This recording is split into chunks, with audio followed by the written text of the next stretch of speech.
Blitz format in Flesh and Blood has been around since the early days of Arcane Rising, and for a long while it was, according to LSS, the most played format in the game. And for the longest time, Blitz decks were the main onboarding product into Flesh and Blood, and the format was so important that it was part of the first World Championships. However, I've noticed that over the past year or so, Blitz seems to be getting less and less focus from the company to the point where it no longer feels like the juggernaut it once was. Or at least not compared to what it was when I first started playing Flesh and Blood. And so in today's video, I want to look over the ways that the focus has seemingly shifted off of Blitz and to ask the question, is Blitz okay? In a recent article about the KO Armory deck, we now know that Classic Constructed is the most popular format, no longer Blitz, hence the need for an onboarding product into that format. And this does make a lot of sense. Blitz being the lower health format with smaller decks has made it a great way for players to jump in when the game was newer, and to a point, it's still really good at that. But as Flesh and Blood has gotten older and more established, most of the players have inevitably gravitated towards Classic Constructed, as it's, the premier competitive format,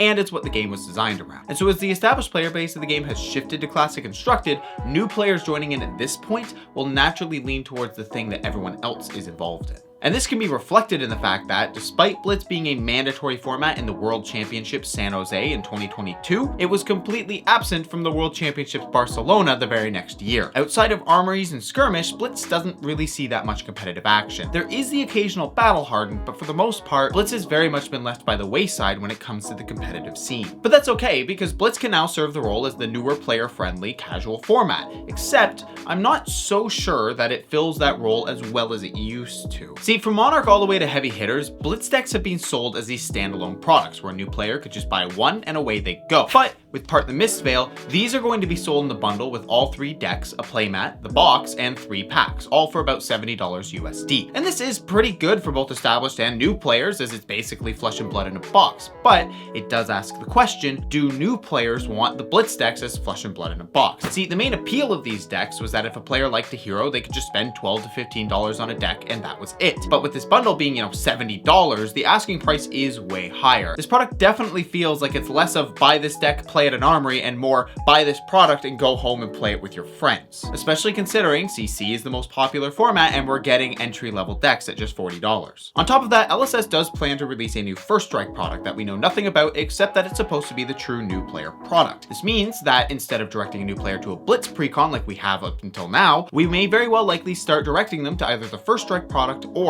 those armory decks, depending on how new those players are to TCGs. The only place that I can see players still highly recommending Blitz decks will be at the game stores that frequently do Blitz. And, I'm sure that those are still plenty of game stores, but it's probably unlikely to be the majority, since CC is the most popular format. And that's not all the problems for Blitz. See, not only is it falling out of competitive and no longer is it going to be the brand new player product, it also doesn't really fit the role of being the hyper affordable casual format either, at least not if you're playing Blitz at sanctioned events, because while Blitz is cheaper than Classic Constructed, I'm not sure if it's by a truly significant amount. Breaking it down, Blitz only runs 2 copies of a card versus 3 in Classic Constructed. This does cut a decent amount of price of a deck out, especially if that deck is running expensive Majestics like Command and Conquer, Art of War, Codex of Frailty, Blade Runner, or the number of other reasonably pricey cards. The thing is though, most decks just have a few expensive cards, and oftentimes cutting out 1 extra copy does bring the price down, but not by a ton. And while you don't need Fandal Spring Tunic in Blitz, pretty much every other legendary is very good in the format, and so you'll still have to fork out the cash for them if you want a fully tuned deck. If you're just playing at home, this is no problem, but if you want to go to the LGS and face other people, yeah, you're gonna want to upgrade your decks. And this leaves Blitz at a somewhat odd spot where it is cheaper than CC, but not by a massive amount. Sure, your Blitz deck might not be $500, but $300 isn't that much cheaper to most players, at least not those looking for a very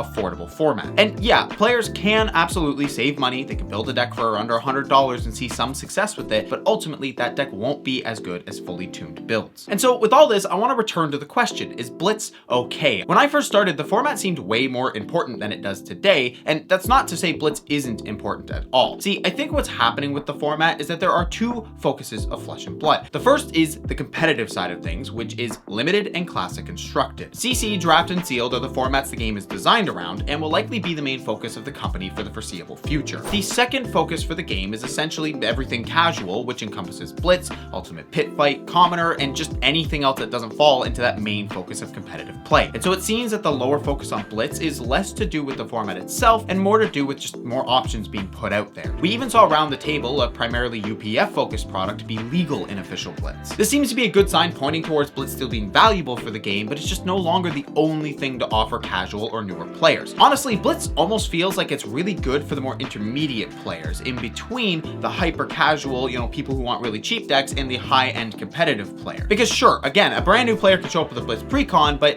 the people who really seem to be enjoying the format are those who actually do spend a bit of money, they get their legendaries, they get their majestics, but they just want to play a format that's not as cutthroat as Classic constructed. And this is reflected even in the main Blitz events, skirmish season, where things do always feel just a little bit easier, not as hyper tryhard and competitive as a CC event. So is Blitz okay? I mean, yeah, I'd say it is. It's just maybe not as important as it once was. I don't think the format is going anywhere, but I do think LSS has started to see it a little differently than they used to. Not adding it into Worlds the second time was a pretty big change, considering it had originally been considered as important as Classic Constructed and Limited when it came to who was best in the world. And I just wanted to make this video talking about it because it's something I've started to notice, but I haven't really seen anyone else talk about. I mean, to be fair, I haven't seen many people talk about Blitz much in general, but And a huge thanks to all of my patrons. If you want to help support the channel and help slowly move me towards being able to make more videos more often, consider checking out the Patreon. You could join the ranks of all the Chads like the Giga Chad Saint,